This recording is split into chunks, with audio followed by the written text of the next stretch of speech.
What's your favorite foodborne illness? Mine has to be salmonella.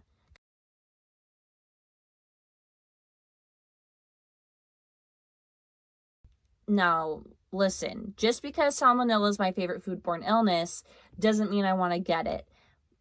Speaking personally, I don't want to get any of the foodborne illnesses that I'm about to address. They're all rude. First culprit, we got E. coli.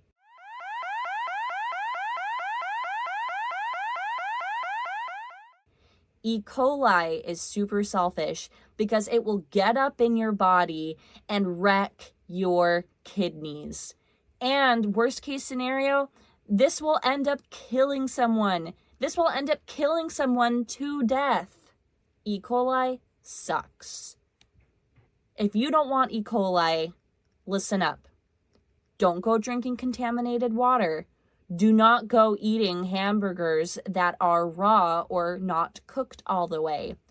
Do not, and I repeat, do not drink unpasteurized milk, apple juice, and apple cider. Pasteurization is when we take something and heat it up for a short amount of time in order to kill any potential viruses or bacteria. My brother and sister-in-law went to a farmer's market a couple months ago, and they said that the longest line there was for people to get raw, unpasteurized milk. It was like $10 a gallon, and it's just crazy that people are spending all this money because they're just so excited about the idea of getting E. coli. E. coli, the thing that kills people's kidneys. You need your kidneys, I swear. Take my word for it. You need your kidneys. I personally had my own run-in with consuming raw hamburger myself. Not my proudest moment, wouldn't do it again, but I was 15 years old and I was at a barbecue, a church barbecue, and I was eating this hamburger and they were like specialty patties, so they were really thick. We are talking triple C thick patties. I start eating this hamburger and I look at it and I'm like, oh, this is kind of pink.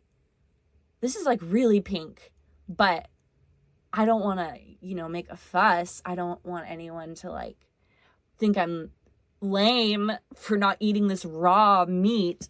I'm 15 years old. I'm in high school. My reputation is all I have. So I keep eating it. And then one of the youth leaders comes over to me and he says, hey, that hamburger's looking pretty raw. Maybe you should stop eating it. Fortunately, he saved the day and saved my reputation and convinced me to not eat the raw hamburger. And they cooked me a new one that wasn't raw.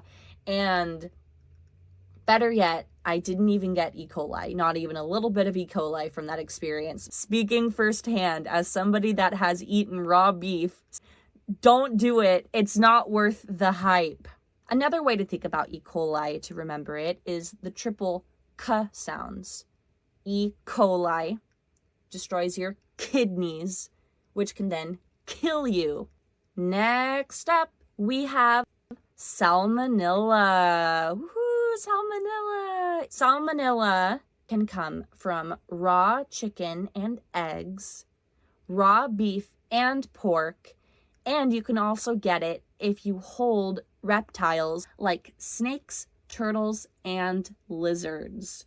And then we have botulism. Botulism is a bacteria that can, you guessed it, kill you.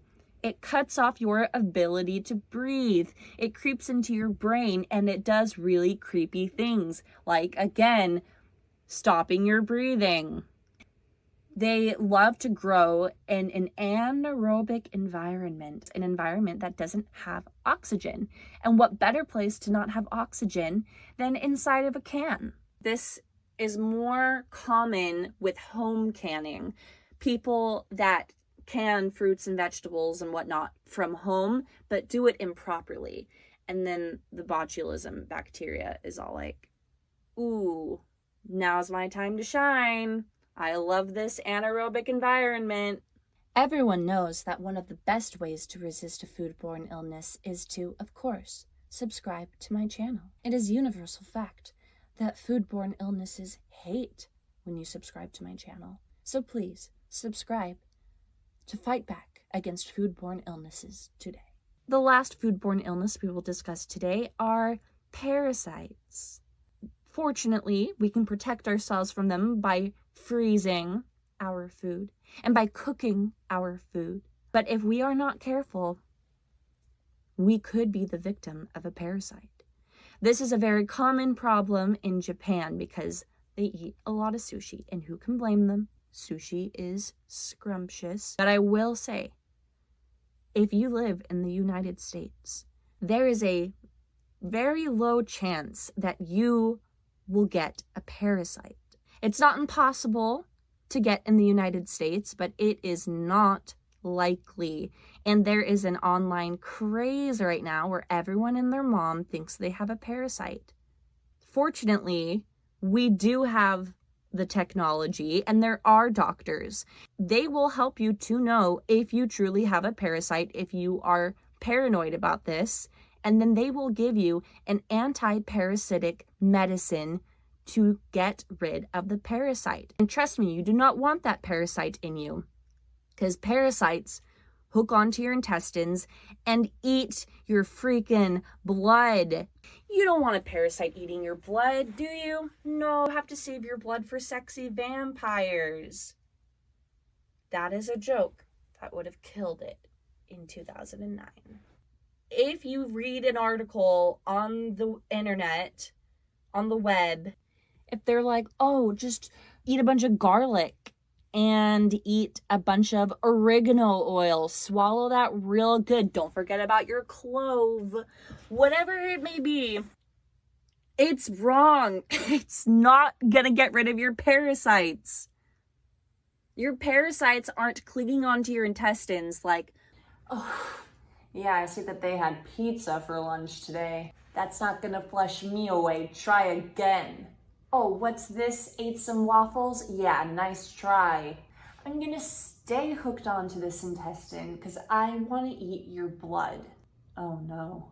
Is that garlic?